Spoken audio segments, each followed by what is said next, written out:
Welcome to the Jack Hopkins Show podcast, where stories about the power of focus and resilience are revealed by the people who live those stories.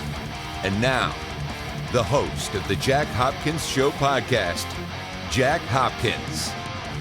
Okay, and welcome to the Jack Hopkins Show podcast. I am your host, Jack Hopkins. And today, I am so happy to have Rebekah Jones. And you'll probably remember Rebekah Jones. If you don't, let me remind you, she's a geographer, a data scientist. She's also an activist, perhaps best known for her COVID-19 activism in Florida, which includes her allegations against the Florida Department of Health and Ron DeSantis, and then finally, her whistleblower complaint after being fired. And with that, welcome, Rebekah Jones. It's good to be here. I'm so glad to have you here, and I know life has not been easy for you after having taken a stand. So I had to put myself in your shoes when I asked you to be a guest. And I thought, if that were me, and I've dealt with all of that, would I want to go on somebody's podcast, not only and talk about it all again, but kind of put myself out there when part of me just kind of wants to dissociate from that and go on with my life. So the fact that you agreed, I had a big smile on my face.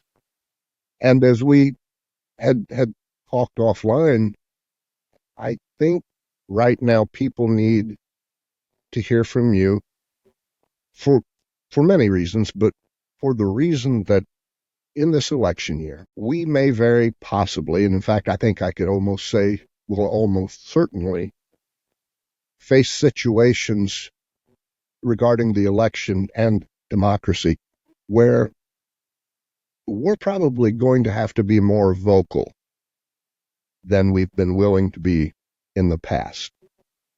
And while from the outside looking in at a Rebekah Jones, it may appear that it's just a piece of cake for you to do that. And we're going to find out, because I'm going to ask you in a minute if it's a piece of cake.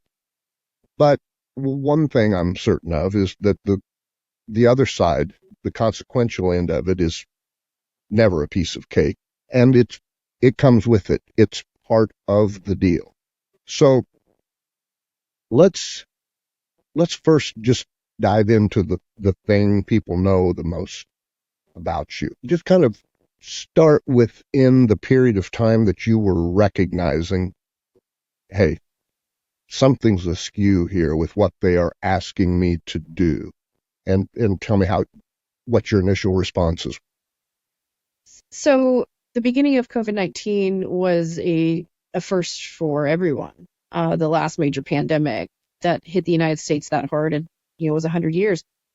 And so we were all kind of at first navigating improving data systems and building them from scratch and patching them as we went. And nothing stood out to me as being intentionally misleading. We knew we had problems, but they were ones that we were transparent about or, couldn't fix. Right. But nothing had seemed intentionally misleading until the weekend before the state was supposed to open.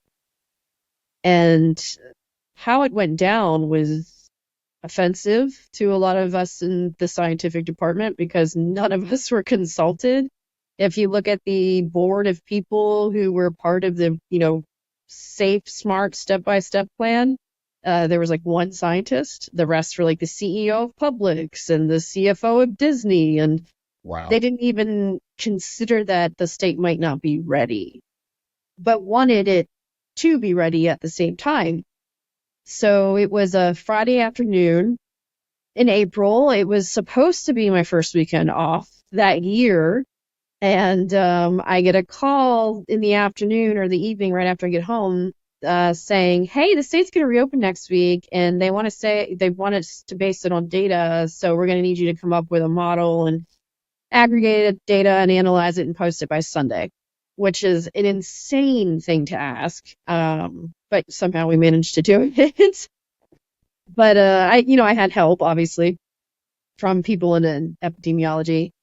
But Sunday, for some reason, when the time came to show them everything, they sent me instead of the normal, like, figurehead person of our department that they would to go explain this, which should have been my first sign that something was off.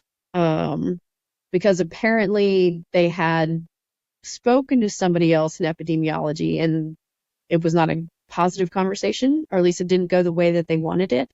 So then I got called in because at the end of the day, I was the person who posted the data.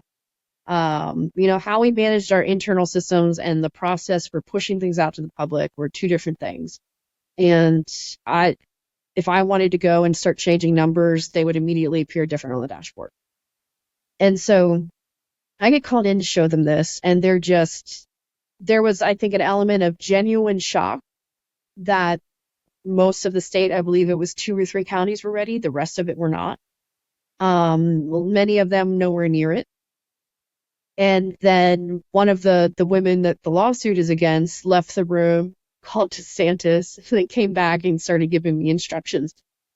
And the first few things, by themselves that I was asked to do didn't seem particularly egregious, but what it was building up to was a picture of what was happening that was completely departed from reality.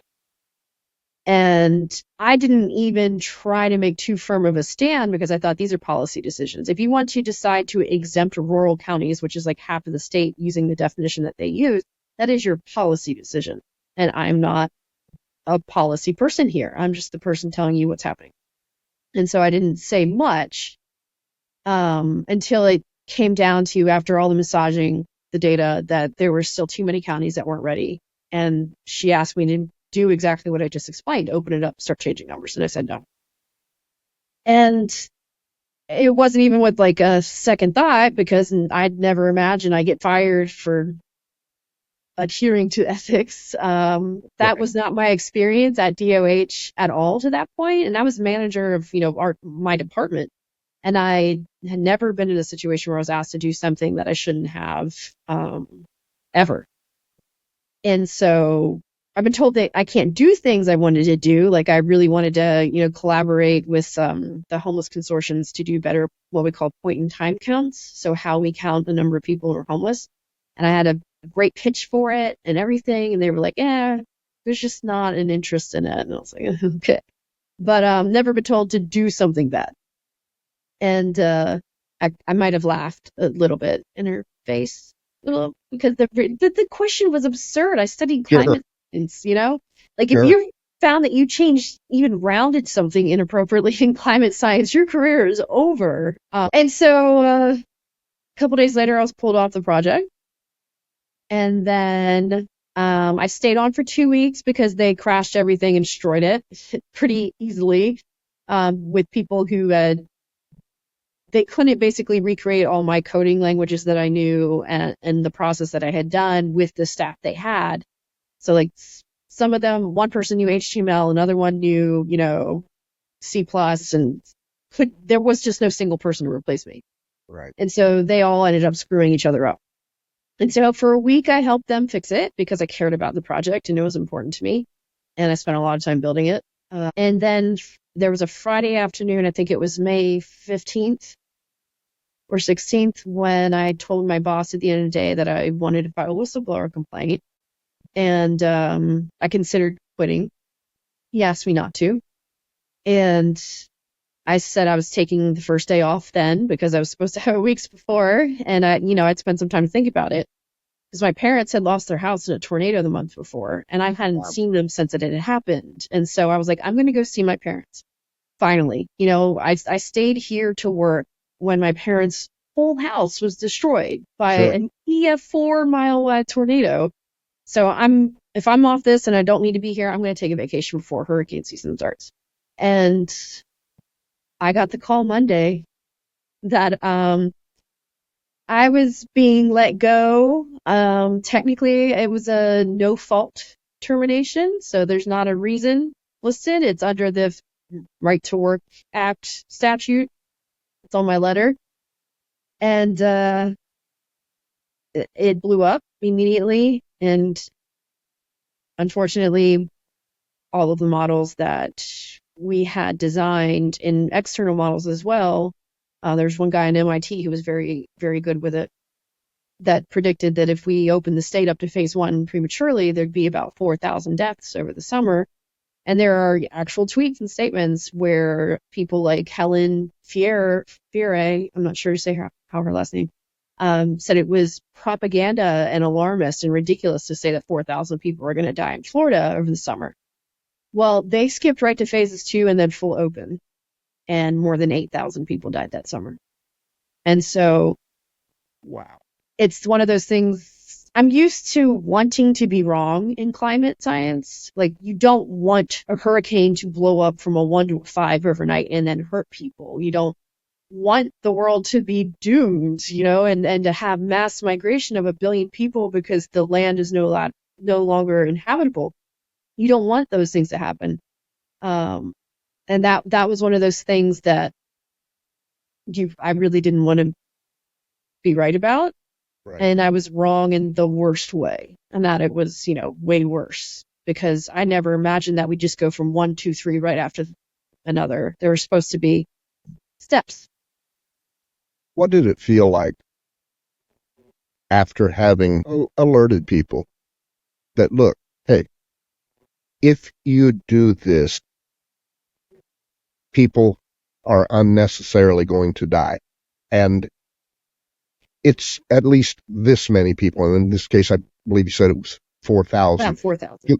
To watch that number be double of what you had projected, that had to be a gut punch to know in your mind, had they have listened to me, a lot of these people may very well still be alive. We've become almost resigned to that now, because it didn't just happen in Florida. I mean, it happened everywhere eventually. Peter Hotez wrote an entire book about how many people died unnecessarily because of this, anti-vaccine sentiment, the anti-mask, debacle. And so experiencing it then was terrible. And, I have like a lot of my media interviews on my website and stuff, but there's one that I don't. And it was because I was so depressed. I think it was like a Tampa affiliate that I was doing.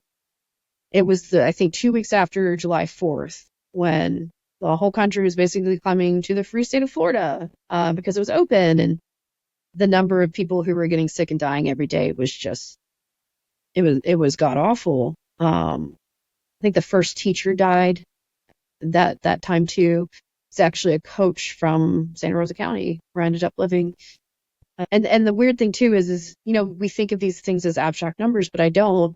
I remember that specific story, and I think he was from Milton, Florida, and he had gone out for a barbecue on July 4th, hung out with people, gotten sick with COVID, was in the hospital, but was better. He was better. He was getting into his car in the hospital parking lot when he collapsed and died. And just story after story like that, and then kids really started getting sick and dying, like Carson Lee Davis, whose mom took her to a church infection party. Like, they used to have chickenpox parties, and her mom gave her hydroxychloroquine because her husband was like a nurse practitioner or something.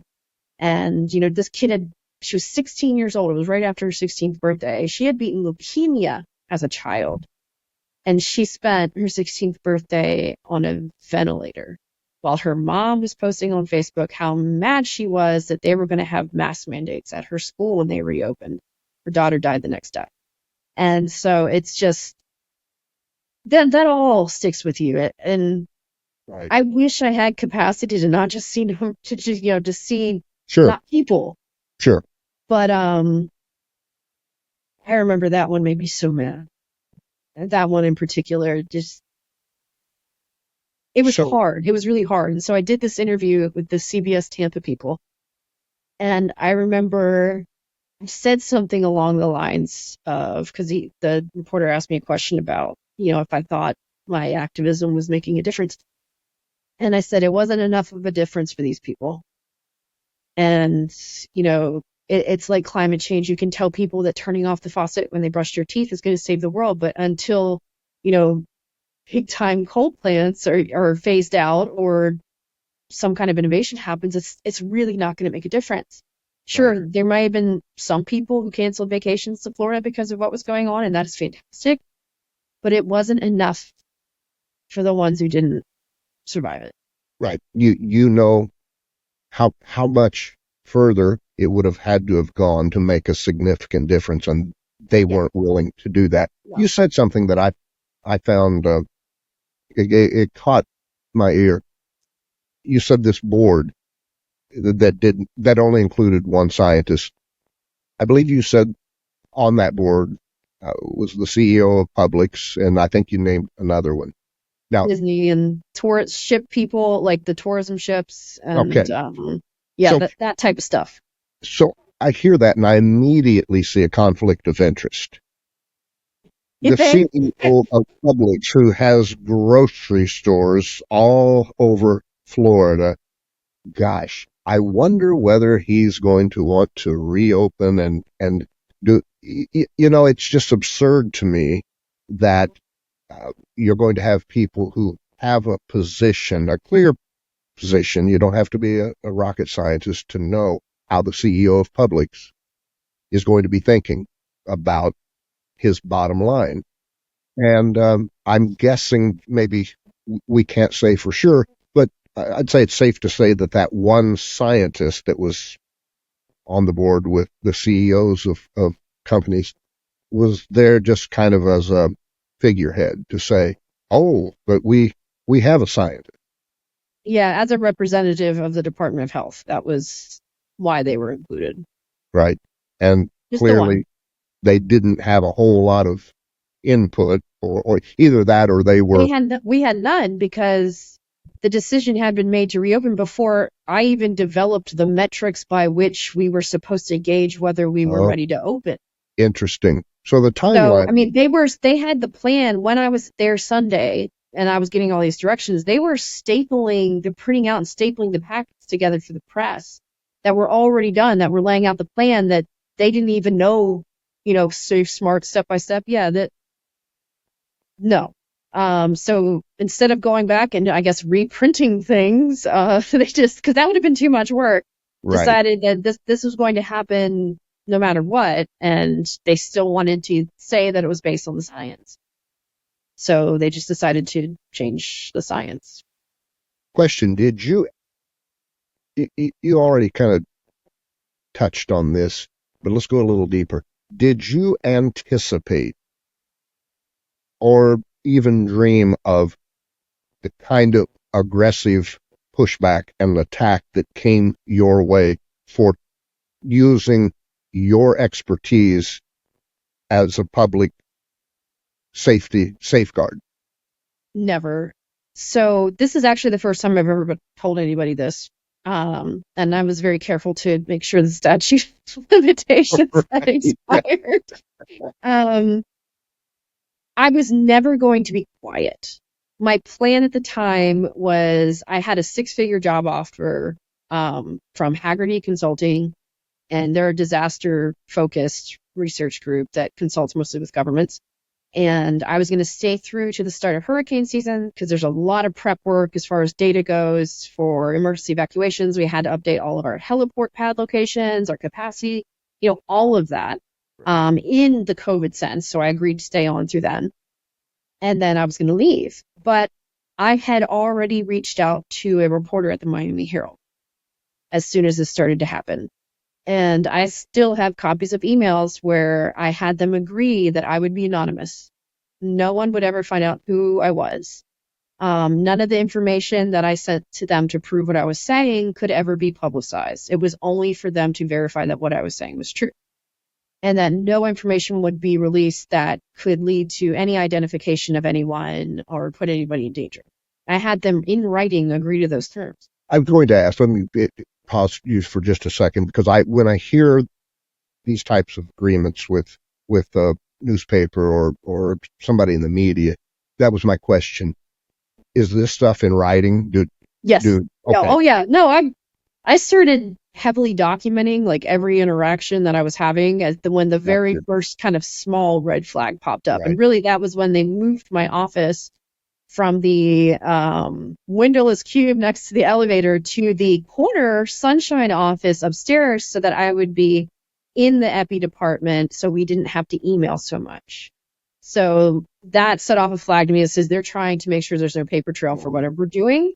And I'm going to make sure that there is. So anytime someone would come in my office and ask me to do something, I would email them as soon as they walked out and say, hey, I just wanted to confirm that you want me to do XYZ, that you were just in my office. So I had a copy that interaction happened.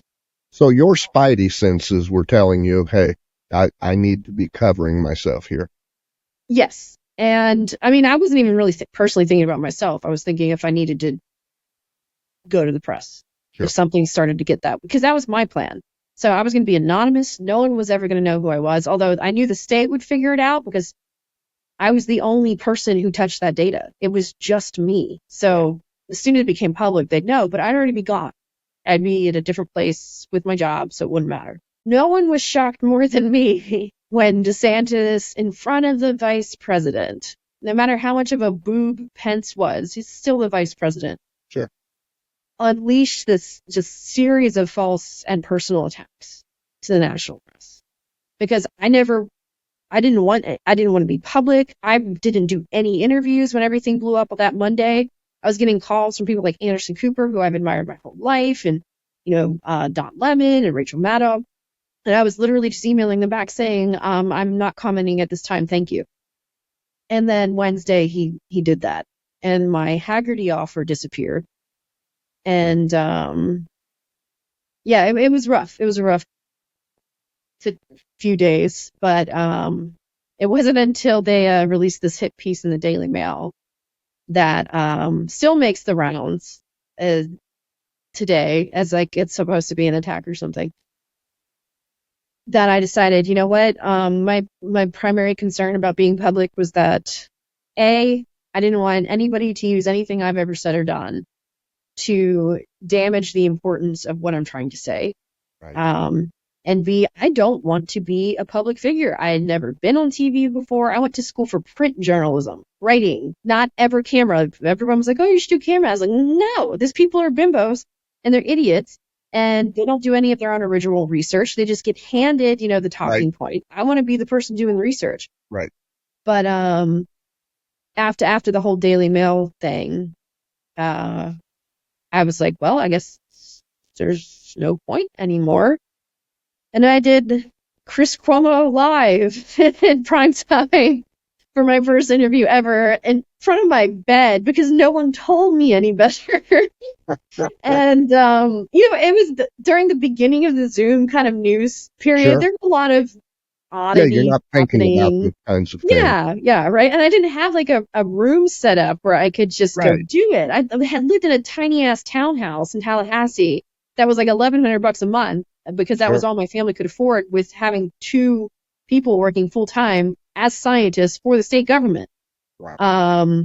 So yeah, it was. I watched it once, and I'll never watch it again. My hair was like, I tried to straighten it, which was a big mistake to begin with because my hair is very curly, and it was like in my face, and I was like the Bella from Twilight, like no. And it was such a dorky thing. And then I tried to go away after that. I spent a few weeks after that happened, because I think that was the 22nd or 23rd of May, following up on all these job offers. I was getting calls for like the Broad Institute at MIT. Although I just frankly told them, I was like, that is out of my depth. The work that you're doing is cutting edge of genetics. And I realized that people didn't understand when they were trying to summarize what I do in the media, that's not what I do.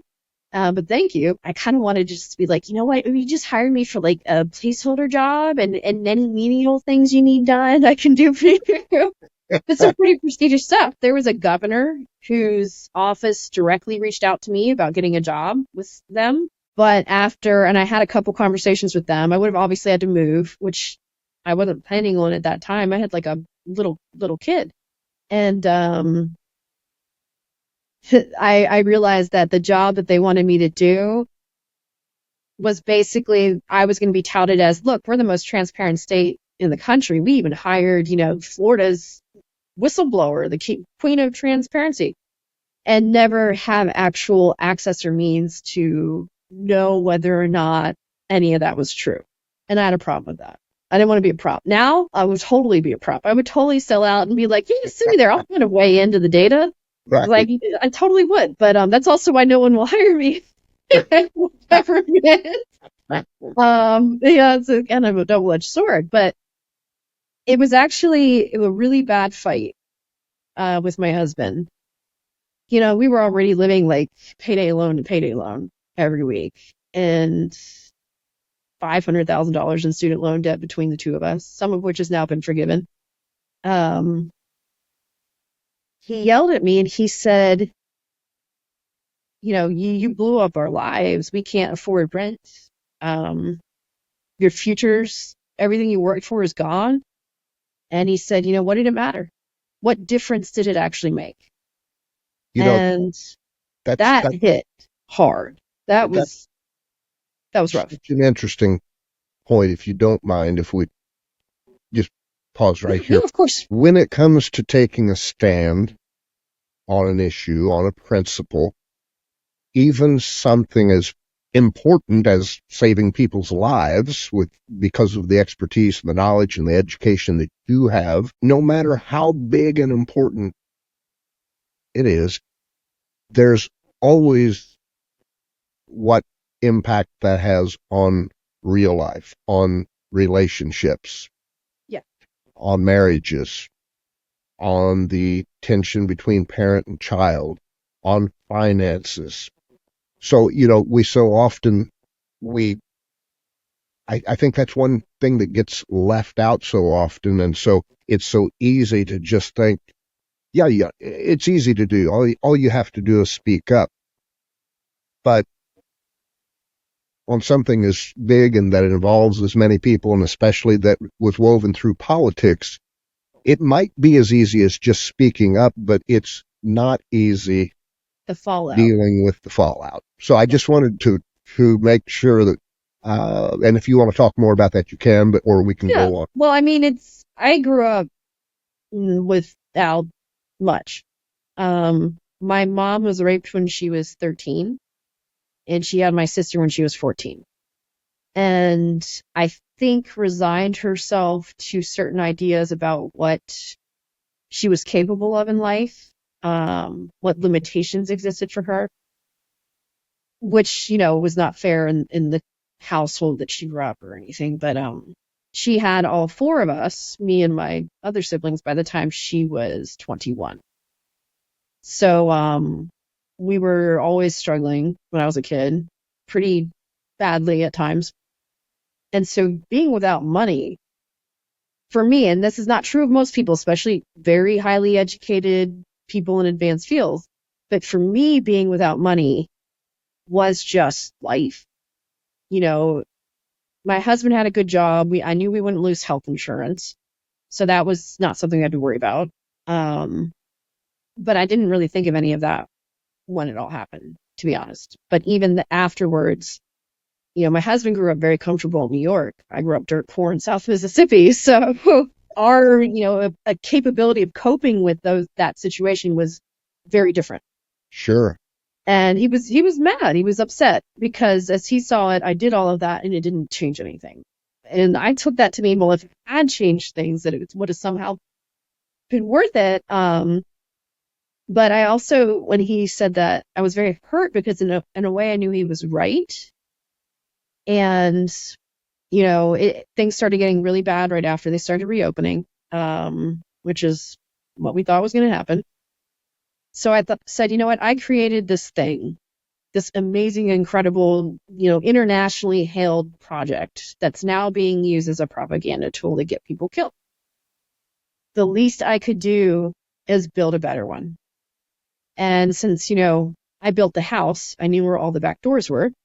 And it wasn't terribly difficult for me to improve upon a replication that I had built in a day of the whole system, and decided that, you know what, I don't know if anybody cares. I don't care if anybody's going to listen. I'm going to do this because it's important.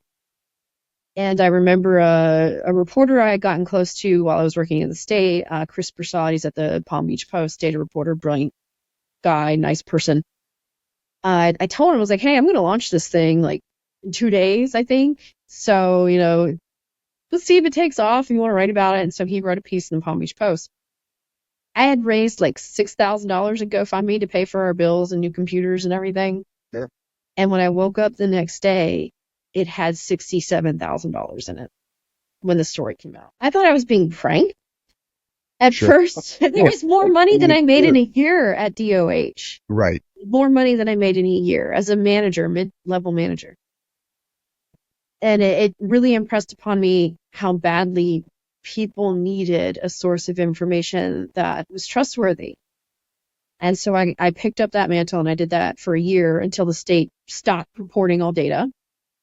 They were the first to stop. They were the first of many terrible things. And that was right before Delta took off. And of course, Florida has the worst death rate in America post-vaccine compared to any other state. And I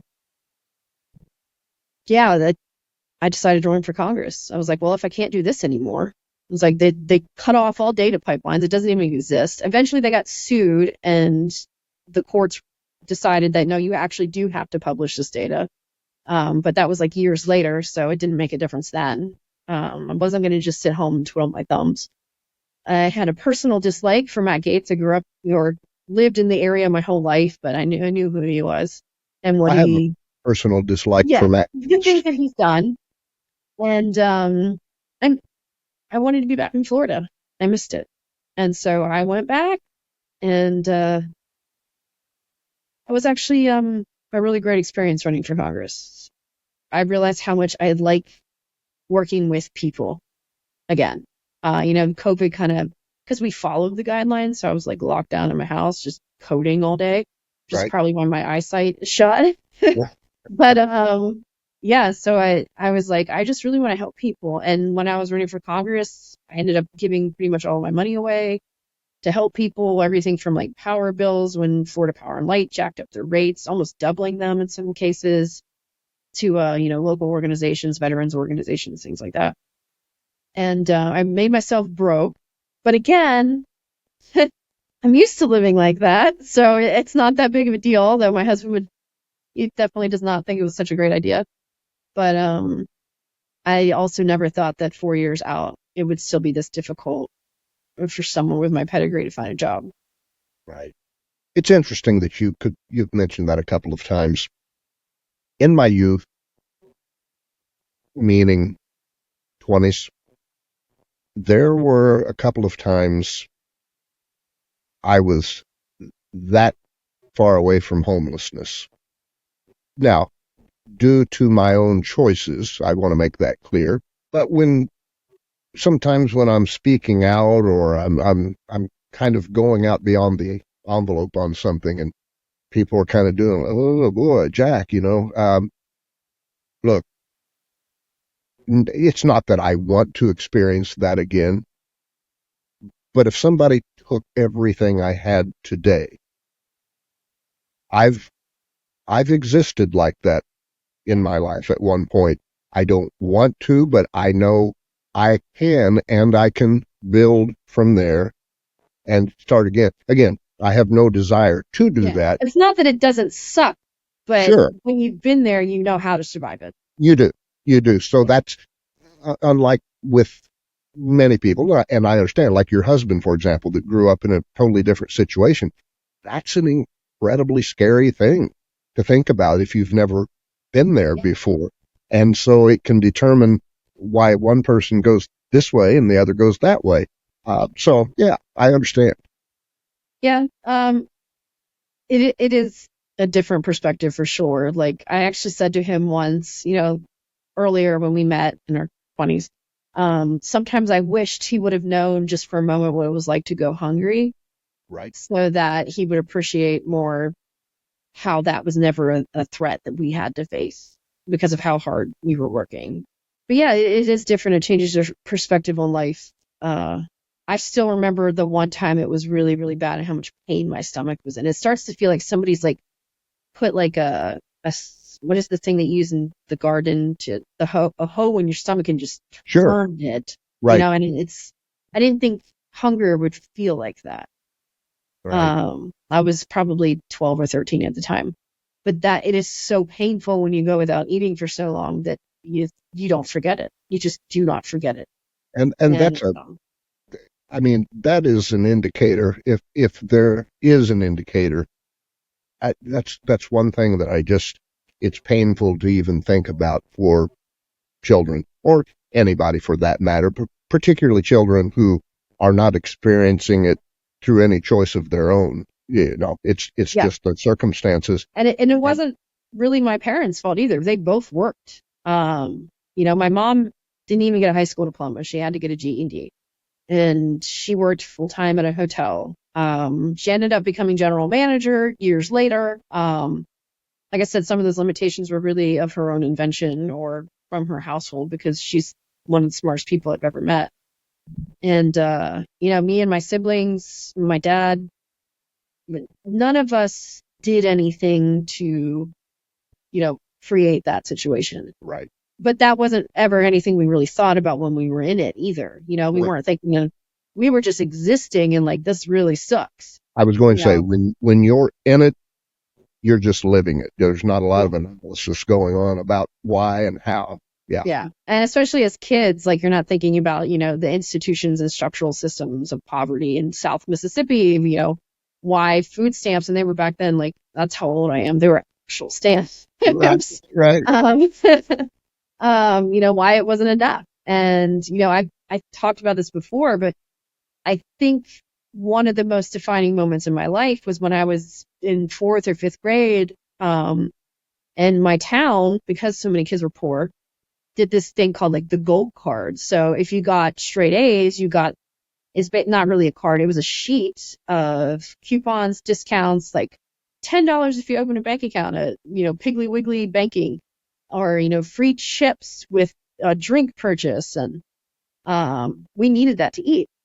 And so all 4 of us had to get straight A's so that, for that little period we could eat. We'd open the bank account and close it, catch out. Every 9 weeks we would do that. Right. And I mean, the bank like knew, and the 9 weeks were coming up. The Jones kids were coming up to open and close their accounts and get that $10.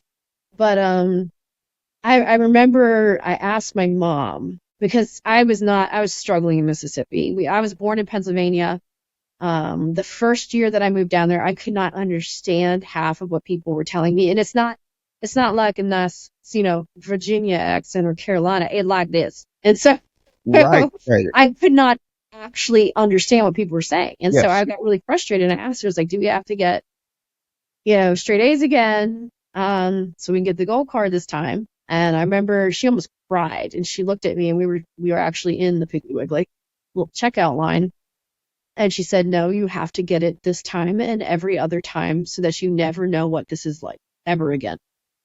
And, my mom, for her very scant resources and education, poured everything she had into making sure all 4 of her kids were college educated. And we all worked.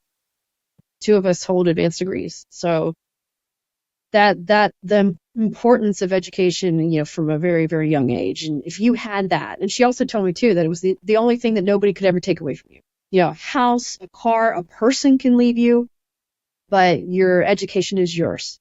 No one can take knowledge or a degree away from you ever. Right. And so those things were very, very important. Your experience, just the financial aspect of your childhood and the experiences that you had as a result of that, I think you'd probably have to say that's just incredibly foundational in your ability to make bold decisions as an adult. Yeah. And a lot of people don't have that, don't want that. It certainly hasn't made my life any easier being that way. But yeah, when money is not something that matters to you, you cannot be bought or threatened by it. Right. So, and yeah, that's pretty important. Yeah. Correct me if I'm wrong here, but I just want to clear this up for people. Of all of the attacks that came at you from the state, they never even, I don't think they even asserted that your numbers were wrong. No. It certainly didn't. Nobody accused me of not showing up to work, Right. of not doing my job. I mean, it would have been really difficult because I had all the emails and all the praise and everything else. I mean, they even got the White House to do a round of press tour about it. So it would have been hard to do at that time. No, their first excuse was insubordination, that I wasn't doing what I was told to do, which, while not actually on my termination letter, is true. I was asked to do something that is unethical and illegal, and I refused to do it. So, I took that, to the heart. But yeah, there was nothing ever substantially from the state defending them from what I was saying. They never came out and be like, oh no, we didn't change anything, everything's the same. And they didn't even try to do that. It just was immediately personal attacks. So in layperson terms, the insubordination is essentially, as I see it, and as I think millions of Americans probably see it, since they didn't attack the numbers and the data, but that you went forward with this, they were just mad that you shared it. Yeah. Not that the numbers were wrong, but that you shared. Told people that it was misleading. Right. Yeah. And I mean, they didn't fire me. I stayed on for 2 weeks after being taken off the dashboard for not doing it. They didn't fire me until the day after I said I was filing a complaint, which would have made the whole situation public. And the worst, I think, insult in all of this is that I was supposed to get, a human resources determination in 90 days. They took over 2 years. What it ended up saying, and they didn't give us any of the supporting documentation or anything either, was that I engaged in protected activity. I think I actually have it framed somewhere in here. But I engaged in protected activity, but because I filed my whistleblower complaint after I was fired, I could not have been fired for filing the complaint. Therefore, it's not a whistleblower complaint. But I mean, the different agency came up with the opposite description, was like, yes, this is a whistleblower complaint, you're protected, blah, blah, blah. But the idea that they fired me as soon as I let on, that I had to ask my boss, I'd never done something like that before, that I was going to file it, means technically I was not fired for filing it. Right. And that was my question. I was going to back up. I was pretty sure I was right on that. But you did suggest to a coworker that you were considering filing a whistleblower complaint while. I asked my boss how to file one, and even detailed him what I was going to put in it. And that was Friday afternoon. I got the call firing me Monday, which was supposed to be my day off. And so you essentially, from a legal standpoint, as far as the whistleblower complaint goes, then you didn't have the legal footing. Not by the Human Resources Commission's definition, because you can't fire somebody after filing a complaint for that. It's illegal. There was a lot of back and forth about whether or not my disclosure that I was going to file it was enough. The Inspector General's office said yes. Obviously, our lawsuit says yes. But FCHR, instead of having to turn over hundreds of pages of interviews and documents, was like, well, you did a thing that's protected. Like, there was a protected disclosure. It showed, that it was going to create a specific and unique danger to the public health, safety, and welfare of Floridians, blah, blah, blah. But you hadn't technically filed it. So you can't have been fired for filing it, even though you're allowed to file a complaint up to, I think, like 60 days after you're fired. So what's the... Right. It made no sense. But having the document that actually says, yeah, you reported some shady shit. And sorry, I don't know if we're not allowed to curse on this. Oh, you can let it rip. Believe me. Yeah, but it doesn't matter because you didn't actually tell us about it before they fired you for wanting to tell us about it. So, did you ever have any, not only when this was all going on, but even prior to that, was there ever any one-on-one or personal interaction with Ron DeSantis? no, not one-on-one. I mean, the only time that I would have ever encountered him was during like disaster response periods, which during Michael, he was in there a bit because that was during the transition from Rick Scott to him, because it hit the very end of September of 2018, and he took office in January. But that was a long recovery. And then, occasionally during COVID, he'd come in and give a pep talk like in the morning and then leave. But other than that, group phone calls, like when I was explaining things about the dashboard and how it worked, smaller meetings where there was like 15 or 20 of us, but that was about it. Yeah, so as far as I knew, this guy didn't even know I existed. Right. Like, even if you went, oh yeah, because back then I was blonde, she's the blonde young one who does the data, he would have no idea who you were talking about, even though I was in the room all the time. So now, in retrospect, when you look back on how things went down, is it pretty clear to you that you had been on his radar and he did know who you were at some point? Well, I don't think he did. Okay. Obviously the dashboard was kind of the face of the response, so he knew that existed. He probably had no idea who was working on it. He gives orders and they get, they trickle down to me, but no, he didn't. And that was why it was so shocking, I think. Like his little team of, horrible people went and were like, these are the talking points for this girl, and he didn't even care. I was someone who was causing him a problem. Right. The first actual knowledge of me as a human being was someone who was hurting his reputation and by proximity, his chances to be president. So then it didn't matter to him who you were as a person, just that you were a person who was hurting his bottom line. Whoever I was, it was maybe if I had been there for like 30 years and was a man, I would have been treated a little differently by the public. But for DeSantis, no, I was a problem. Right. Big problem, go away. Crush problem, we won't deal with it anymore. Tell me about... Which is really just the Streisand effect is what ended up happening to me. I'm Ron DeSantis' Streisand effect.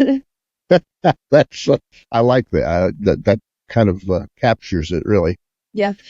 Tell us about the raid.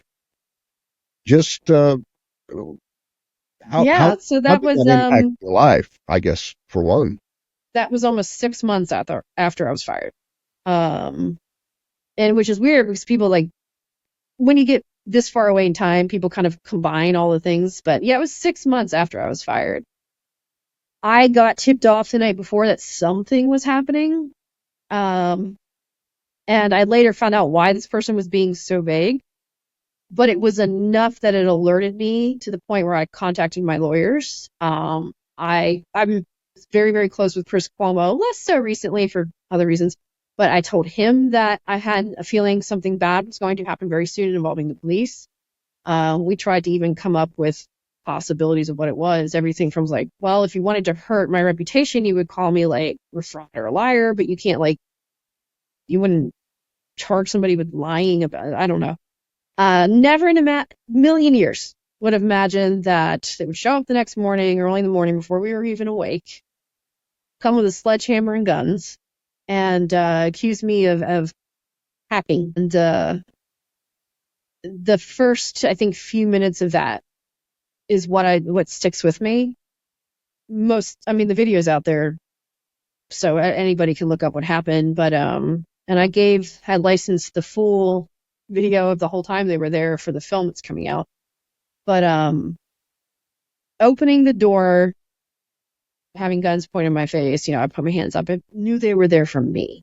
That much was very clear. They hadn't said anything. They just started banging on the door. They didn't even say they had a warrant, which they didn't, until 30 seconds before I ran downstairs and opened the door. But there was no way I was going to be for anybody other than me. And so, I put my hands up. I was ready to go. I was trying to find pants, and I remember I was panicking in my room for some reason. I had no pants around, and so I put on my husband's pants. They were super baggy. and I had no socks, but I was like, okay, they're saying warrant now. That means I have to open the door, because that was one of the things my lawyers told me. Is like, if they do not have a warrant, do not open the door. Once you open the door, they can come in. But if they do not have a warrant, do not open that door. And so as soon as he said that, I ran downstairs, opened it up, was like, all right, let's go. And I still feel sometimes in that moment watching them walk past me. And to me, that was, everything had changed. Every assumption that I had made about what was going to go down. Right. Or that it was even for me, was when they walked, all of them started walking past me into the house and pulling out their guns. There was one officer who didn't even pull out his gun until he got inside the house. So like, you can see him unholstering it when he's inside. And I started like almost panicking. Honest to God, when I watch that video, I can see that I'm a nervous wreck. But other people are like, how did you keep your cool? And I was like, keep my cool. I was ready to punch that guy in the fucking face. Right. Like, right. I was like raging inside. But I also knew that there's this incredible feeling of an invasion of your space. It's like, I've never. Well, the thing that made me wanted to punch the guy was when they were going inside and they were pointing the guns at my kids. And the only thing I could do, I knew I couldn't move. I kept my arms up the whole fucking time. And there's a guy very clearly groping me in the video, up and down my chest. Like, there was no need for that whatsoever. I was so focused on what was happening, I didn't even really realize it until I saw the video. All I could think was to do is say, just, please don't do that. Please don't hurt my family. And then this asshole comes up and he's like, hey, you need to look at me because you're making all the wrong choices and blah, blah, blah. And I was like, motherfucker, you just came storming into my house, pointing guns at my children, or forcing them out here outside. I'm standing here getting felt up by this pig over here, and you're going to have the nerve to tell me I'm making the wrong choices? I literally, I think you can see the video, my grip, like my hands get closed fists, and I'm just like, oh boy, if I didn't think I'd die, I'd put slugs to this guy. Over the breaking point, huh? Yes, and I just stared at him. I remember thinking, I'm staring harder than I've ever, like, if eyes actually could bore a hole, that's what I was doing at that time. But yeah, and then I asked to see the warrant. 4 times I am on video over the next hour asking to see a warrant. Every single time I am told the same thing. It's on the way. And it came on the way hours later as they were walking out with all my stuff. So I'm not a lawyer, so I'm sure you've spoken to your lawyer on this. Legally, can they come in if it's on the way, or do?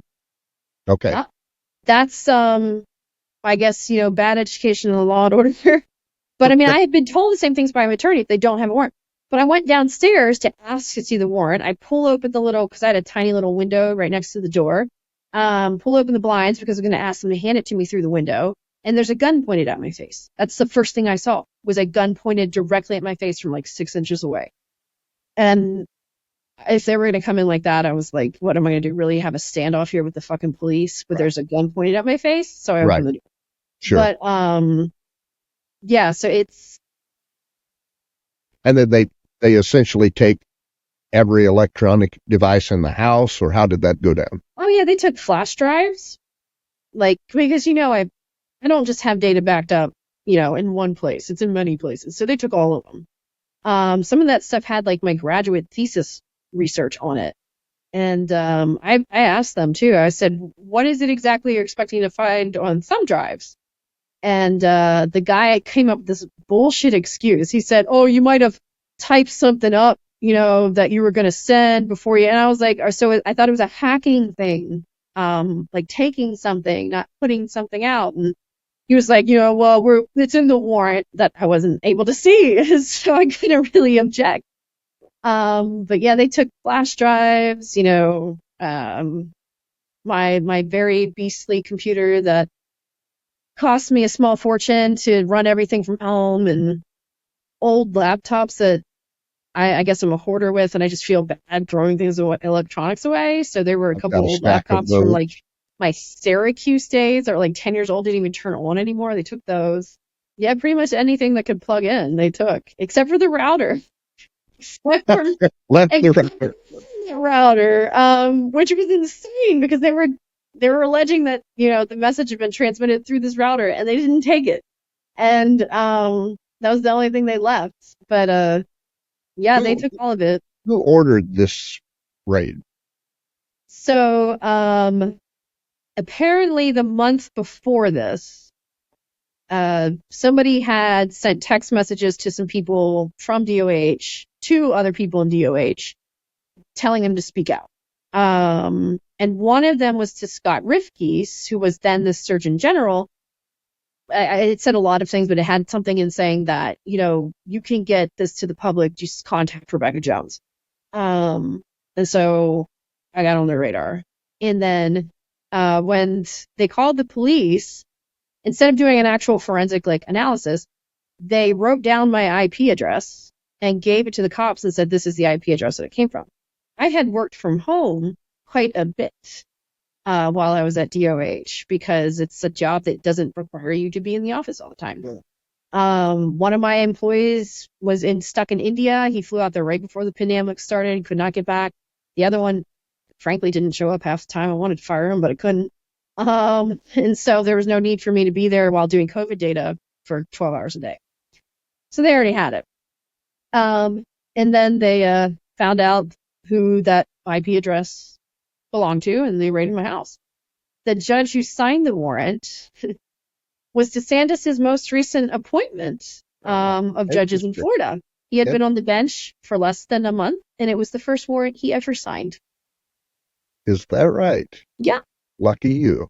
And yeah, he was like a circuit family judge from the Tampa or Brevard County, somewhere else in the state, but that was the first one. Yeah. Now, was this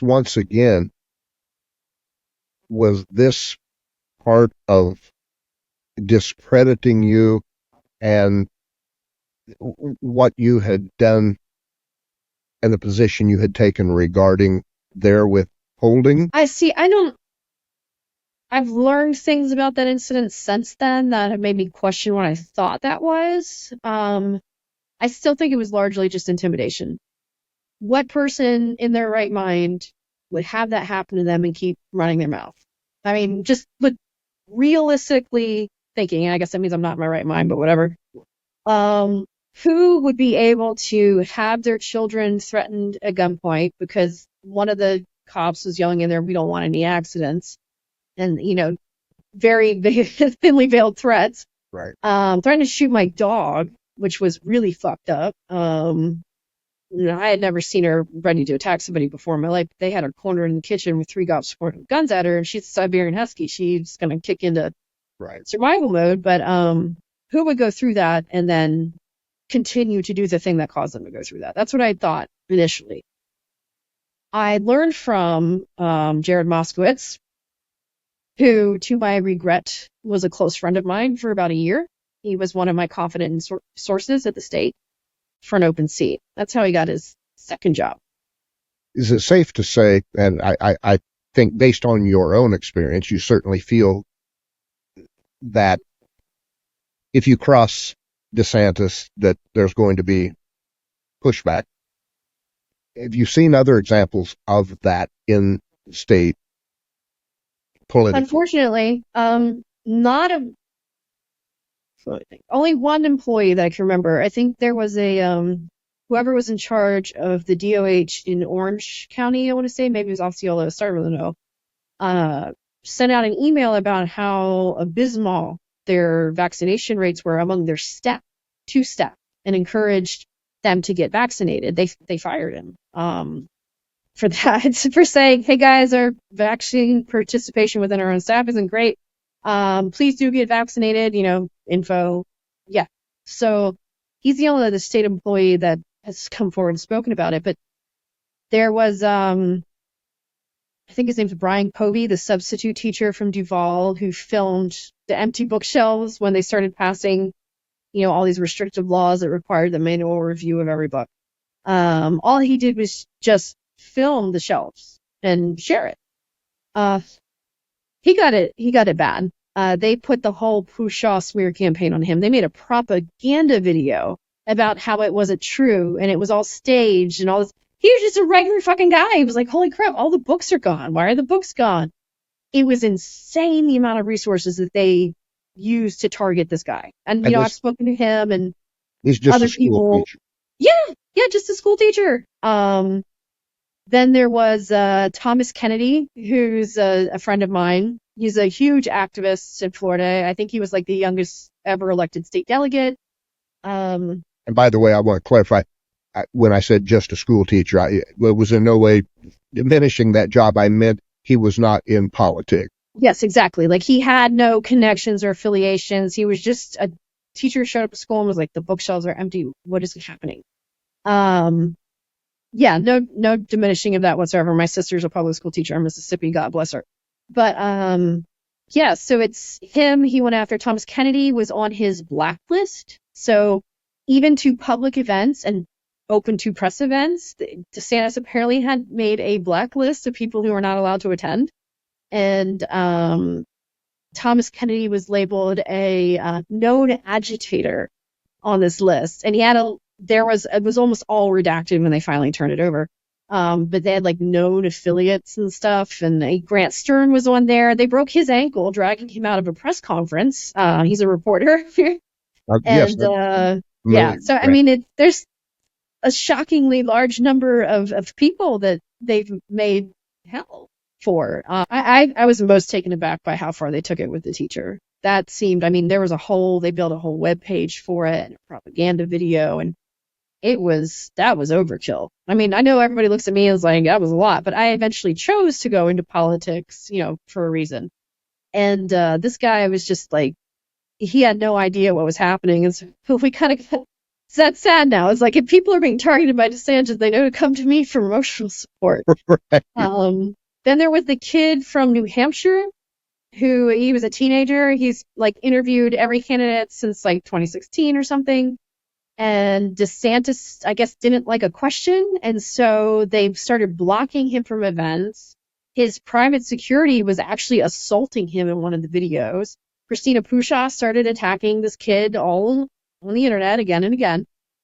And, you know, it's just, a lot of these became news stories. A lot of them didn't stay around for very long, though. They seemed to just kind of go out. And that doesn't lessen the trauma of being targeted. But mine just, he could have just fucking let it go. Like, for some reason, I still piss him off. We were in fundraising last year for the documentary in July or August. And this is 2023, more than 3 years later, middle of fundraising for a documentary film about how I took this whole power structure on. And out of nowhere, the Miami Herald tweets a screenshot of DeSantis' campaign filings for his presidential committee. And my name is on it. And they post it with the comment of, that's not a name I expected to see on DeSantis', you know, payroll. I spent 4 days on the phone with the people who were supporting the film, you know, major financial investors, studios, everybody, trying to convince them that there's no way in hell I would take any amount of money, much less the $2,300 every 2 weeks that they were paying this supposedly totally real other Rebekah Jones, who spells her name the same way as me and lived in Tallahassee the same way that I did. And turns out payment addresses actually goes directly to the campaign office, which is a whole other shady thing. Absolute hell. And they would not deny it publicly. That's how I knew that they did it on fucking purpose. They're either so psychotic that they went out and found somebody who's got the same name as me, who's in politics in Florida, and is a DeSantis supporter, on their payroll just to fuck with me, or they created a fake person to funnel money with just to fuck with me. There's like no alternative scenario to this. I've spent days trying to convince people that that wouldn't happen, and they did not. They were asked about it and not once publicly denied it. When they should have just easily been said, of course we didn't hire her, she's crazy, blah, blah, blah. Wouldn't do it. And that was just last summer. So tell me about this documentary. What can you tell me? So the weirdest thing in the world is when people approach you to buy your life rights. That is so bizarre. After the raid and the month afterwards, I got approached by so many people. Ben Crumb, approached me about it. A couple different studios. George Soros' nephew, Jeff, who's actually an amazing person, at LA, something. But I knew a director of documentaries from back when I was in Syracuse, and we had met in 2010-ish when he was touring this documentary called Gasland that ended up being nominated for the Academy Award for Best Documentary and won like the Emmy for it, or Golden Globe, whichever one that is. And his name was Josh Fox, and he was the only like famous person I had ever known before I became famous. And we had caught up, sporadically throughout the years because he bought a place in New Orleans and I was in Baton Rouge at the same time, and just caught up. And I said that if I was going to do a documentary, it'd be with him. I'm not going to do it with anybody but him because he knew me before all this. And that is important to me.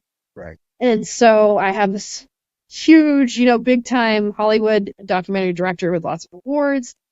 Delirio Studios signed us on, which, they made Honey Boy. They've made a lot of other really, really great films. Big, like, award types of studio. And we started shooting in April of 2021. And so this has been in production for a long time. And things just kept happening that made no sense and that were crazy. And so we just kept filming it all. The film is essentially completed, and it's in like the selling to or distributor phase. I'm not involved with the business stuff. The distributor phase or whatever that is. And I haven't seen it, although it's been screened to critics and, people that are in that circle to give feedback and stuff. Yeah. So a lot of people have seen it, but not me. Josh insists that, the first time I see it needs to be a real, like, I'm not just going to stream it from my computer. Like, he wants me to have that experience. And so, yeah, the whole setup with the red carpet and stuff was just going to be, I'm so awkward. And I kind of have a slight limp because of a leg injury. So I'm going to look weird on a red carpet. So yeah, it's in the distributor phase. So once they sell it to a distributor and they blast it out, and then it'll be available for everybody to see. And so is this, it's essentially your story, am I correct? Yes. Okay. I imagine, knowing Josh and the types of things that happened, it's going to be kind of a window into the dangers of fascism that were rising all around the country during this time.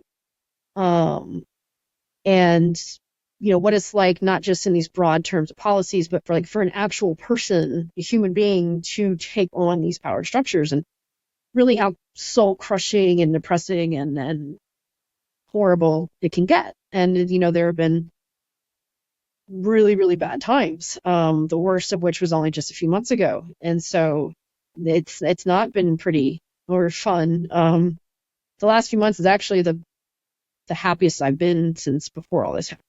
Good. But it took getting to the literal bottom, or inside joke, the top, I guess, to bring me there.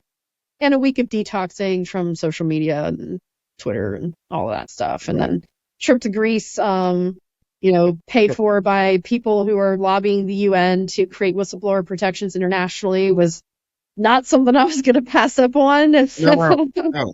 So, I'm getting back to food involved in the trip to Greece. Yes, there was. And I didn't even have enough money to pay for food and stuff during that. So I actually asked people to help me, and I spent $200 US dollars, and I had to, of course, get euros, which was less, the whole trip. And for everything, I went to the Parthenon 3 times. There's no way in hell I wasn't going to do that. I actually only spent 4 full days there, and 3 of them I was a person on. Took the 12 euro ferry out to one of the islands, which is not something I'd ever expected to experience in my life. I've been obsessed with Greece since I was a child. I started teaching myself Greek when I was 9 or 10 years old, thinking that poor people don't go to places like that. All I would ever be able to do is dream it. And I would really sometime like to talk to a psychologist about the self-imposed limitations of poverty in international travel, because it was so easy to do. Yet for people who don't, they think you need way much more money than what you do. that you'll, be completely out of your element. Like my Greek's not good enough that I could actually read all the signs and know where I was going on the subway. I did Right. get lost once. It's not that great, but it's there's some kind of barrier that we put up as people who struggle financially, thinking that only like super rich people go and travel to Europe. Because once I was there, I had left Sunday, and because it's 6 or 7 hours ahead, it was overnight. I didn't get to sleep, and when I got there, it was like late. It was like 2 p.m., and even though it was supposed to be like 1 a.m. for me, and got to the hotel, and it had this little balcony, and I stepped out, and I was like, I need to sleep before this meeting at 7. And I got there at like 2 o'clock because I haven't slept in like a day and a half. I wasn't even sure how long, but I was exhausted. And from the balcony, I could see the Parthenon. And it was about a kilometer or so away. I just looked at it, and suddenly I wasn't tired anymore. And I was like, there's no way I am going to go to sleep when that shit is right outside my window, and I have been dreaming about being in this place my whole life and never thought I'd be here. So my exhausted ass, not having eaten a thing, because the in-flight meal was meat, and they didn't, I guess, stock enough vegetarian meals, so I hadn't eaten anything. I should have been like a zombie. I almost ran up that mountain. And let me just say, there aren't a lot of heavy-set people or small children up there, because there are not like escalators, elevators. Yeah. You can't climb a mountain. I don't even remember the walk up there. It just happened. I was just there. And it was one of the most emotional experiences I've ever had in my life. Does it really put into perspective just how young our country is? Yes, it does. That was one of the things I started to think, how much different must your perception be of the world if you grew up in a place where every other block is an ancient city? Right. That rose to greatness and fell and is no longer around. And, the fragility of things like democracy and how much different your worldview would be. And America really does not have those kinds of deep roots. Not compared to having like a 3,000-year-old, city right next to your office, like roots. But we could, but we destroyed most of it, which is my research with Louisiana tribes and who have been here for much longer than that. That's trust me, another discussion. That's my PhD work. But interesting. I just to think that was the real first place where like democracy was tested. And that these great thinkers, like Socrates' prison is in the park across from where the Parthenon, from Acropolis. And it's not fenced off. You could just walk right into it. See, that's just too cool. And remember, I just sat on the bench and stared at it for like 3 hours, thinking. I've got to ask, at the Parthenon, because I know I would, did you look out and just imagine the things that have taken place? You can see the Aegean. You can see every mountain in Greece. Yeah. And it's all housed very densely packed like buildings now, but just to imagine like when they would see, an armada arriving from the Persians came in, what it must have looked like. And I've always been a very hardcore, I don't know which is far left or far right, proponent of prosecuting to the maximum extent possible people who destroy cultural landmarks and artifacts during war. Right. And that really just kind of drove that in for me, like seeing how many times they burned it. The Parthenon wasn't even fully completed when the Persians came in and destroyed a lot of the statues, and because those were seen as the symbols of their culture. Right. And which is why it's so important not to destroy those things. You're never going to have ancient structures if you just keep destroying everyone that's ever built. They'll never get old enough to be like that. But it just blew my mind to think they were all right here where I'm standing. Every like person that I read about, in the Plato and Aristotle's works and the interpretations or readings of Socrates, because of course he didn't ever want to put anything in writing. He was an orator. They were all here, right there. Let me ask you this. Marble. Crazy. I've never been to Greece, but I've traveled a fair part of the world, and every time I've gone abroad, I'm able to see with fresh eyes at that moment, at that during that week, while I'm there, it's like that distance literally gives me a different set of eyes to view what's happening in the United States at that same moment. Did you have that experience while you were there, or were you just so detached and Well, I immersed? did go there like 3 times, so I had 3 like different experiences. Each time 2 times at night, 1 time in the morning. I might have actually been there 4. I was so tired I don't remember. One time I went, it was really, really hot. I know that. But yeah, it is. I'm reminded of kind of the volatility of Socrates' time. So the way that kind of Athens was under siege and rose and fell just while Socrates was alive is crazy. It was a very, very volatile time. There was, a very bad bout of plague during that time too. And so think about like that period of time Right. in Greece. Now everything seems in retrospect like it was long stretches of 1,000-year peace. And it really wasn't. It was always like you're one random army away from being erased from the history of the earth. But that period of time reminded me so much of where we are now. And Socrates particularly because, they sentenced him to death.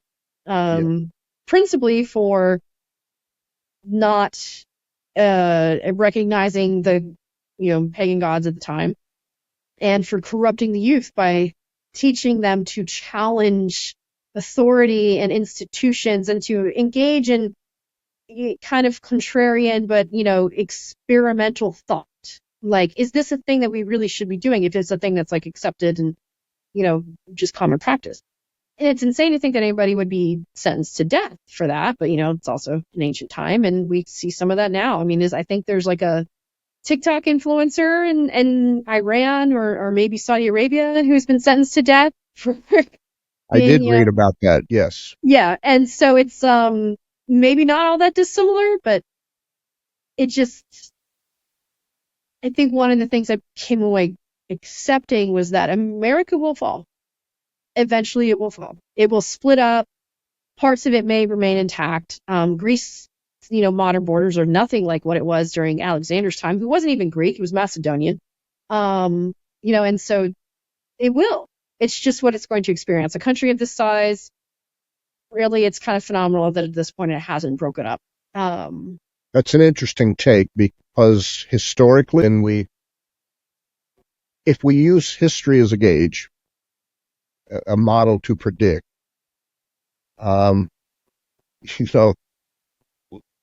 we are fighting so vigorously right now to preserve, what we have. But I think the fact that we are having to dig in so deeply at this moment to try and do that says a lot about the trajectory we are on. And we do see, the rise of fascism is not all that distant from, empires falling. Right. It's basically a forced correction of society challenging accepted structures. It's what happens, when you have a DeSantis who wants the world to only know his version of things, and then some person who grew up dirt poor, has no connections, from family or friends to anybody important whatsoever, manages to withstand years of expensive, calculated, cruel attacks, not just on me, but on my family. That's a sign that things are not going well for the powers that be. Right. I have very strong feelings about what's going to happen in November that are data informed, and they're not good. But, I think even if the United States doesn't survive, democracy still will. Whenever it does break up, which I'm sure will be violent at first, probably in more places than others. But whatever comes out of it, there's no reason to think that there won't be democracy from it. That's a fascinating point, and I'd like to pause there for a moment. It's such an important thing to think about because most of the thinking about democracy is very black and white. That it either exists coast to coast top to bottom, bottom to top, inside out, outside in, or it doesn't. But as you mentioned, when we look at things historically, sometimes things fracture. And when they do, that's where it's not so black and white. You have pieces. And there is no reason to think that some of those pieces will not still be flourishing. Exactly. Democracy. I mean, California could easily break off as its own state. It would have one of the highest GDPs in the world. Could, institute all of these progressive policies, and assuming it doesn't go to war with anybody else, Sure. would be, a thriving progressive Western state. I wouldn't have high hopes for the U.S. South, but I would strongly advocate for the southern Mississippi, southern Louisiana area to be its own state, so they don't get caught in whatever the rest of them are doing. Right.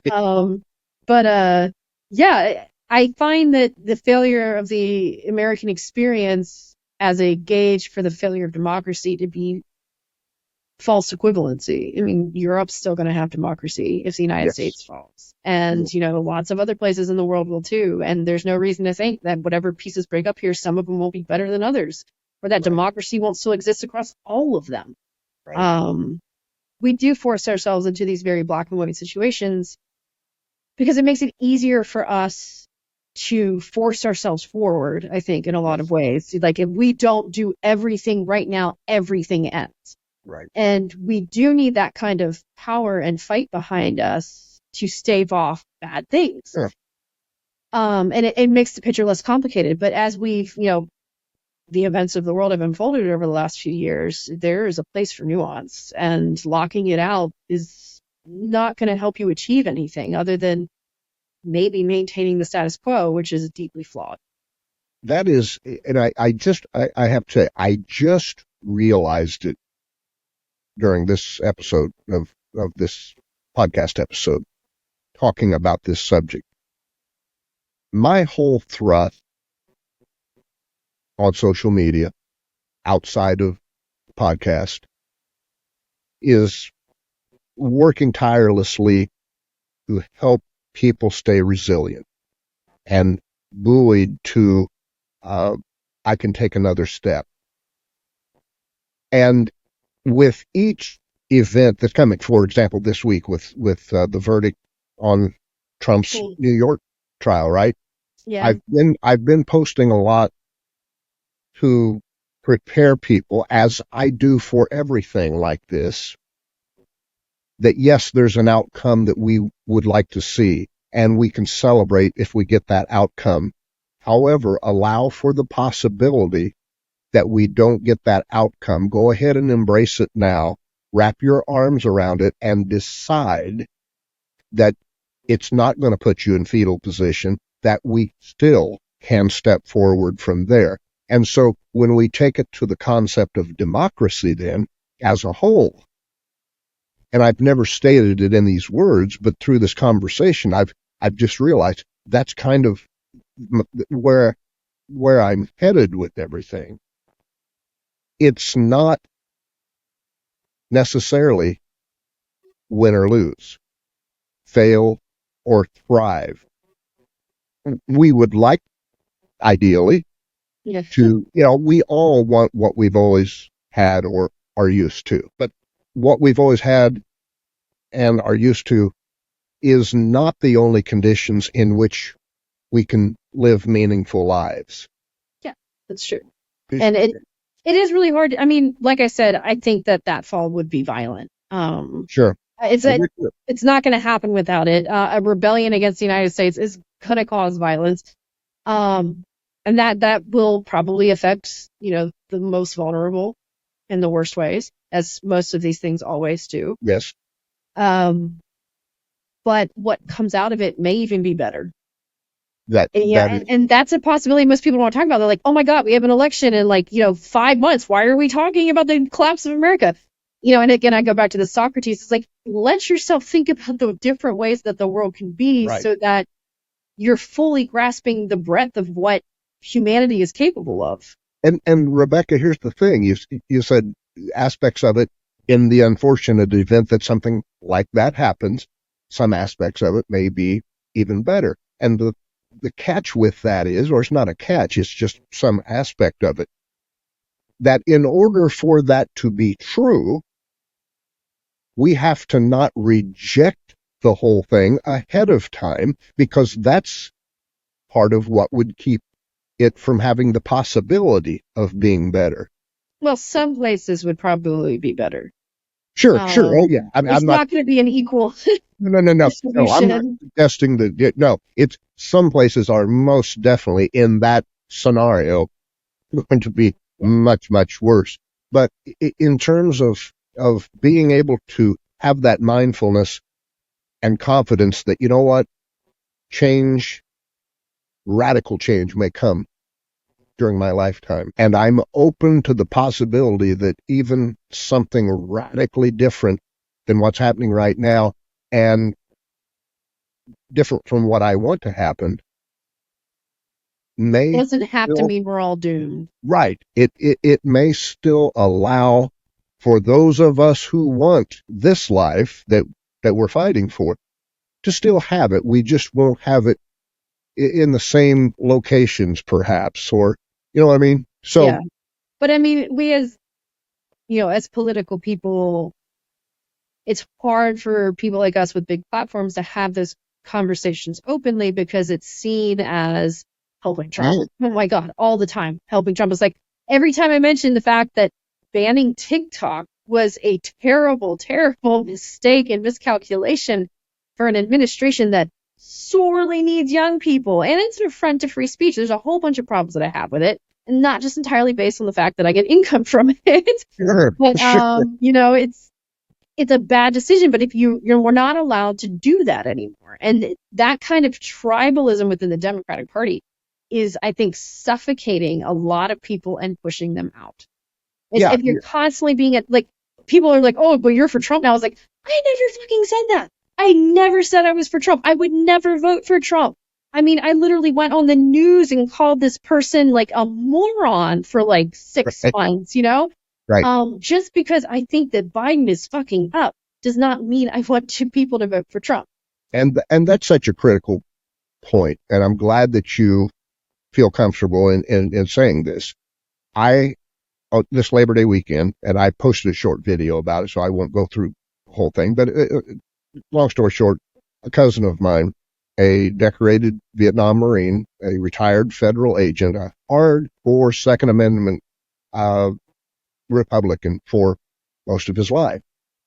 We had a little family get together, and after a couple of hours, and I'd hoped that it wouldn't come up, and he said to me, so what was it that turned you against Trump? And I laid out the 2 or 3 things that I was willing to talk about, because I didn't want this family event to come about that. Yeah. But he said to me, there's no way, and it shocked me. He said, there's no way I can vote for Donald Trump. He said, I might vote for Biden, or I just might not vote for president, but there's no way I can vote for Trump. And these people count. These people count. Now, so quickly people come running out and say, a vote or a no vote is a vote for, if you don't vote for Biden, it's a vote for Trump. We can't afford to look at it like that. I don't think. It's called neutralizing. Right. That was one of my overt strategies. The reason why every Democrat lost 6 points across the state of Florida in 2022 is because they were hardcore blue. I took a huge chunk of independents and Republicans away just from neutralizing them, making them maybe not comfortable enough to vote for me, but so disgusted that they wouldn't vote for him. Right. And, I outperformed every Democrat statewide candidate by 6 points in my district. So, neutralization is a political tool, but it certainly can't come at the expense of alienating, the people that you really need. I mean, we're talking about a razor's edge election. Oh, boy. Yeah, under 35 is not doing well for Biden right now. And I'm still in that category for another 2 months. So I would speak on that behalf. Right. Yeah, I know, right? Oh God, I'm getting so old. I had a comparison of a set of pictures I did yesterday with when I was first started all this, and to me, other people are like, I don't see a difference. Those are not 4 years apart. I'm like, yeah, they are.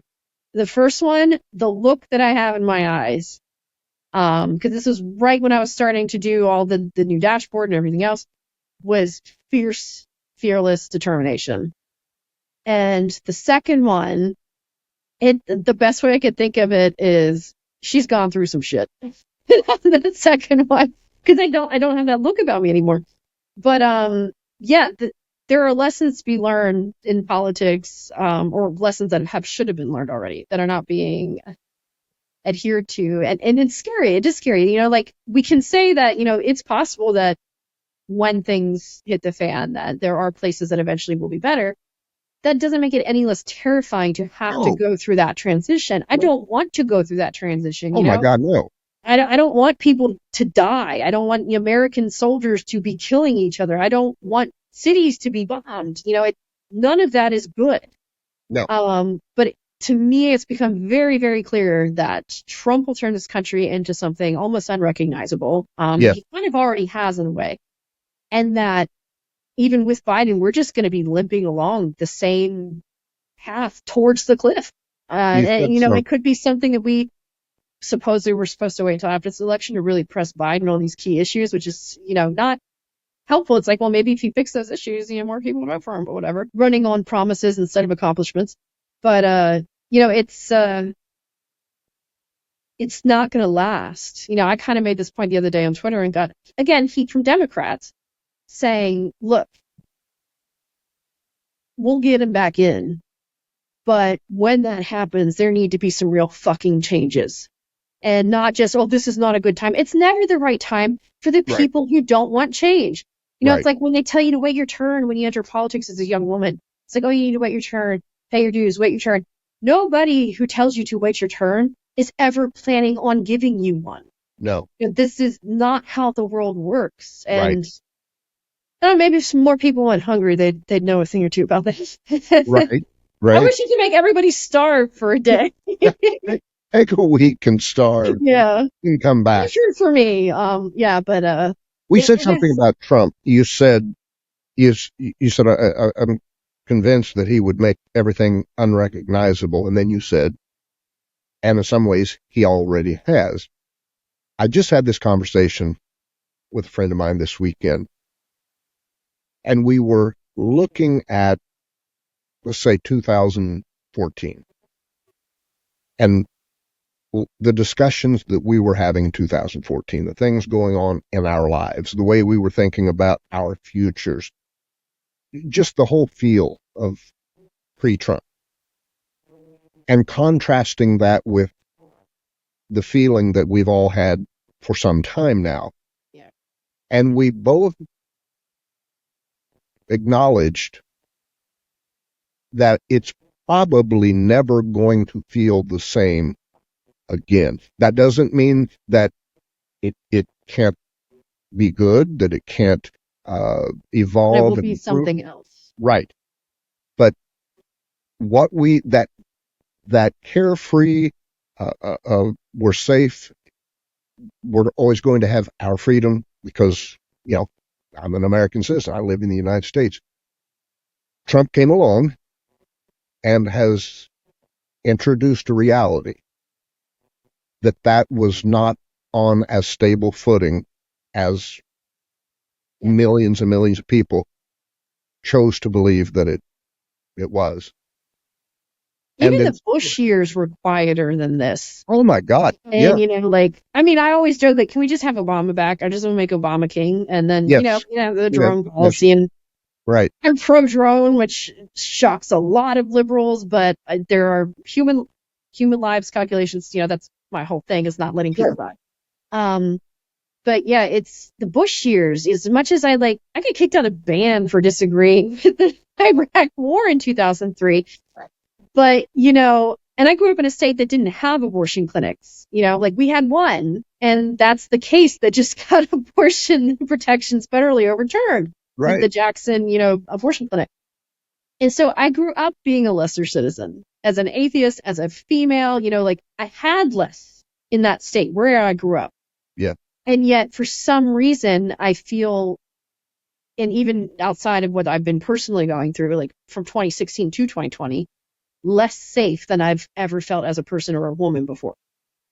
And that was the question I had for you.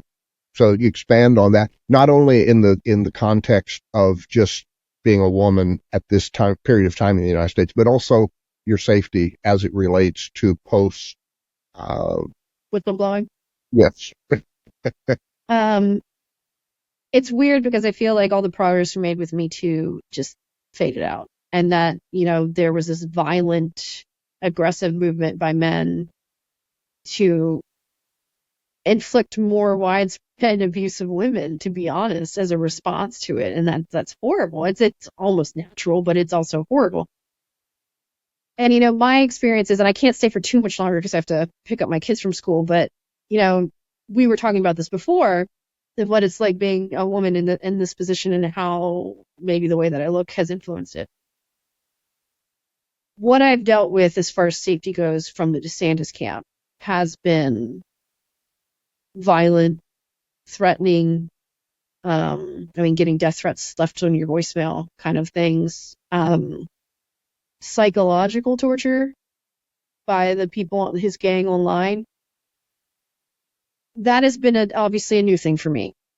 But over on top of all that is this running theme for the last 8 years of pushing women into submission. I'm not a good person to push into any submission, political submission, that's not good for me. But I see it playing out across the country with women of all backgrounds and, education levels and experiences with hunger and poverty. And that is so deeply disturbing for me that while I was aware that things happened in the past, don't, be a little aware when you're walking to your car in the parking lot at night, stuff. I am fearful of almost every single man I see out. If I'm running in the woods, I will look over my shoulder for the rest of the time to make sure somebody's not following me. And then I wonder, if somebody actually did do something to me, that person would probably be celebrated by the right online. If one of these wackos actually did hurt me, there would be an immediate response on Twitter from DeSantis's people accusing me of bringing it on myself or of, instigating it or somehow, if one of my children got hurt or it's my fault, no matter what, it's going to be my fault. No matter what is done to me, it will forever be my fault. It pains me to agree with you, but I think you are spot on. That's depravity. That is a lack of just any moral grounding whatsoever. And that he was the anointed one post-Trump, which luckily, thank God, and not without a lot of effort, did not happen. Right. Well, we got that shit shut down pretty fast. That is terrifying. That is absolutely, and that's not just true for me. That's true for like any woman now that happens to, or any person who's killed by police, or any interaction where someone is a victim now, and it's politically expedient to make them out to be deserving of it, will be emotionally and psychologically destroyed. I believe you are correct. And it's horrible. I mean, it happens even on our side too. A lot of conspiracy theories popped up right after one of my friends killed himself in March, the Boeing whistleblower, John Barnett. Then Boeing killed him and blah, blah, blah.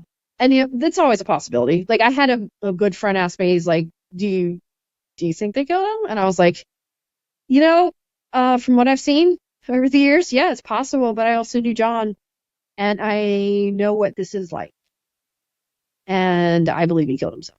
Now they have the suicide letter and everything, but to this day, when the suicide letter came out, people were like, oh yeah, sure, we believe you. I was like, he's a person. He was a fucking person. He's not a joke. He's not a punchline. He's not here to be politically expedient for you. Yes, bring Boeing down, but you can bring them down just as hard for pushing this man to do this as you should if they had pulled the trigger themselves.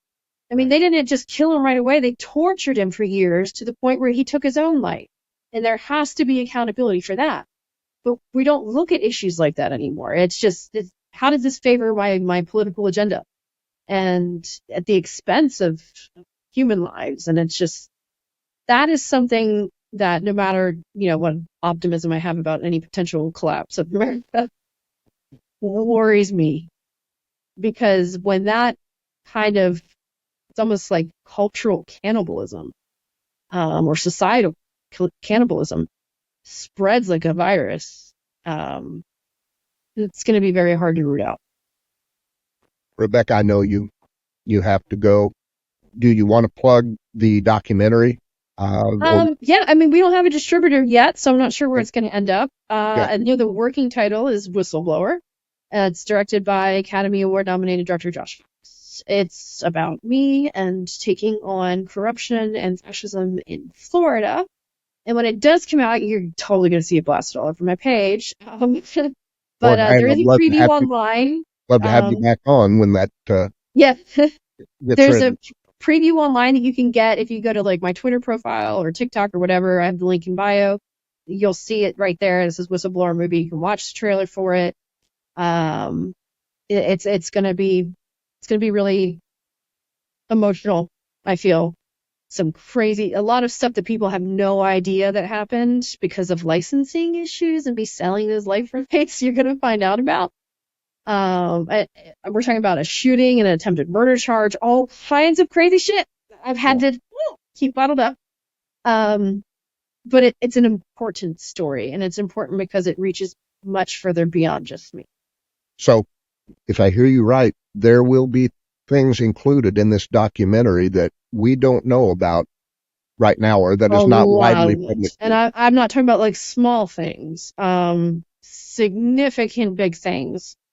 Things that some liberals are going to hold against me for the rest of my life, but concern things I felt like I had to do to keep DeSantis from ever getting or reaching higher power. And then horrible things that happened to people who supported me, and including a shooting. So there's a lot of stuff that happened that I was banned on Twitter for 18 months, so you probably never heard about it. So. Wow. Know that. Yeah. Well, I'm looking forward to it. You are a fascinating and interesting person. We share a lot. We talked a little bit about that before we started the podcast, about some of the personality similarities that we have. I had a great time. I hope you'll come back. Absolutely. Yeah, we're supposed to have a discussion about, the double-edged sword of being young and pretty and smart at some point, because we were going to talk about that. Absolutely. and I'll give people, just so we can lead back into the next episode. The question that I had for Rebekah was that, does she think that if she were not an attractive young woman as she is, would this same thing have happened to her? And she's not told me the answer. We had talked about it, but she said, okay, we can talk about that in the podcast episode, and we didn't. So now you have to come back so that we can answer that question. Rebekah, thank you so much for joining me. And everybody, write it down. Whistleblower is the working title. It'll be coming out at some point. Be watching her Twitter page. I'll be watching the podcast, because as soon as she lets me know, I'll be telling everybody. And also, if you get a chance, hop on over to jackhopkinsnow.com and check out my newsletter. Rebekah, I'm going to cut you loose, let you go. It's been a pleasure. All right. Thank you for having me. It was a blast. You're welcome. Bye-bye. Bye.